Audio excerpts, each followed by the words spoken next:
Hello, welcome back to another history lesson. We are going to be going over chapter 25 of America's Story 2, and this one is entitled Poverty, Slums, and Strikes.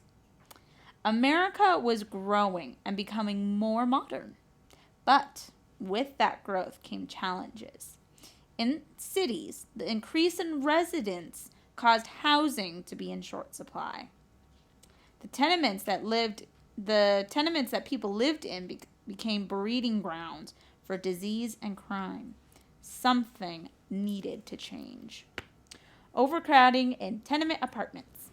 Tenements were unpleasant places to live to begin with, and I think that's a gross understatement.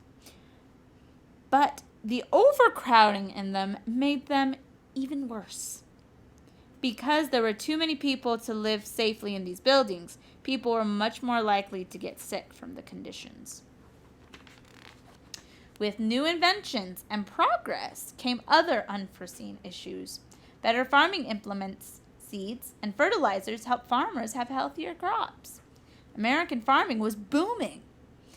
Farming families had been so successful at turning the rolling Great Plains into a thriving breadbasket that they now grew too many crops. There was such an abundance of wheat and corn that the supply was larger than the demand. The prices of those products plummeted, forcing many farming families into bankruptcy. Others plowed whole fields of crops back under. The crops were worth more as fertilizer than as sellable produce. Thousands of families lost their farms. The cities, with their massive tenement housing projects, were already crowded with immigrants. Now they became even more so, with a flood of people moving in from the country. Very, very sad. Children of farmers and immigrants sat side by side in the city schools. Throngs of Irish, German, Italian, and Polish people filled the horrible tenements. Do you remember our brief visit to one of those apartment buildings? By the year 1900, literally over 1 million people filled over 40,000 tenement buildings in Manhattan alone. Manhattan's not a very big part of New York City either. Overcrowding was becoming a serious issue. It is no surprise that these buildings were filled with germs, disease, and crime. The people living there were so poor they could hardly keep food on the table. Many of them worked long, hard hours in factories. There were no laws to act as guidelines for fairness in the workplace, though. Men, women, and yes, even little children worked whatever hours their employer demanded and received whatever pay their employer deemed fit to give them. The working conditions were terrible. All over America, the working class started to organize into groups to fight this unfairness. These groups were called labor unions. Some of these people wanted to use peaceful tactics to bring about good change, but others believed that violence and force were the only ways to achieve the changes needed. One of these unions, the American Federation of Labor, simply wanted better wages and more reasonable working hours. This union organized peaceful labor strikes and protests. Another union, the International Working of the World, also known as the Wobblies, wanted to completely take over the factories. They used more violent measures to try to accomplish their goal. It seemed that America was filled with angry people. Crime was rampant, and in several cities, gangs ruled the streets. Bank robbers and petty pickpockets terrorized everyone. Was this really what America was going to be? This was more like the land of the terrorizers and home of the criminals. Our word for the chapter is bankruptcy. Being unable to repay debts. Bankruptcy. There was a distinct difference between classes of people, and with that difference came much hatred. The working poor despised the rich factory and business owners. The upper class disdained the poor farmers, factory workers, and immigrants. Of course, not all of the immigrants were poor and working class.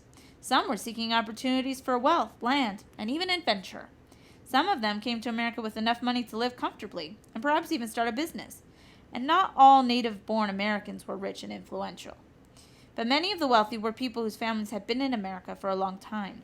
Some of them looked down on the poor, especially the newcomers, and treated them like they did not have a right to be here. Unfortunately, many of them held political offices, or they financially funded those who were in political offices. This meant that they had the means to pass laws targeting the people they did not like. It seemed like the in thing to blame the new immigrants for the woes of our country.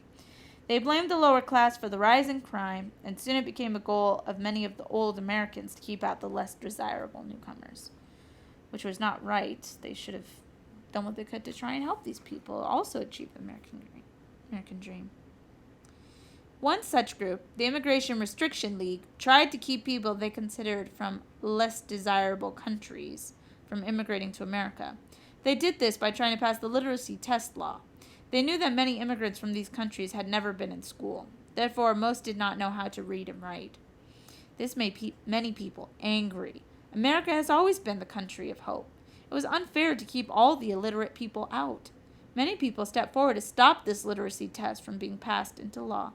Many educated Americans came together to help illiterate and poor immigrant children learn to read and write.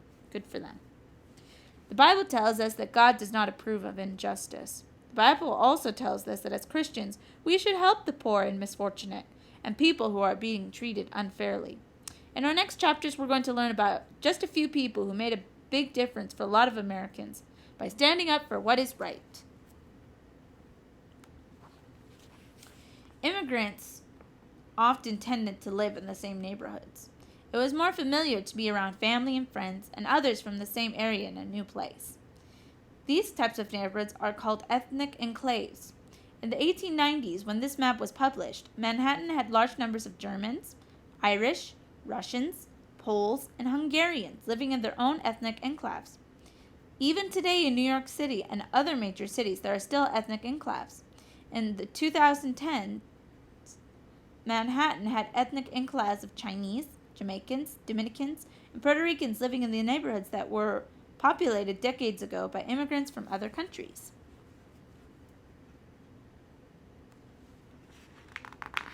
Tenement life.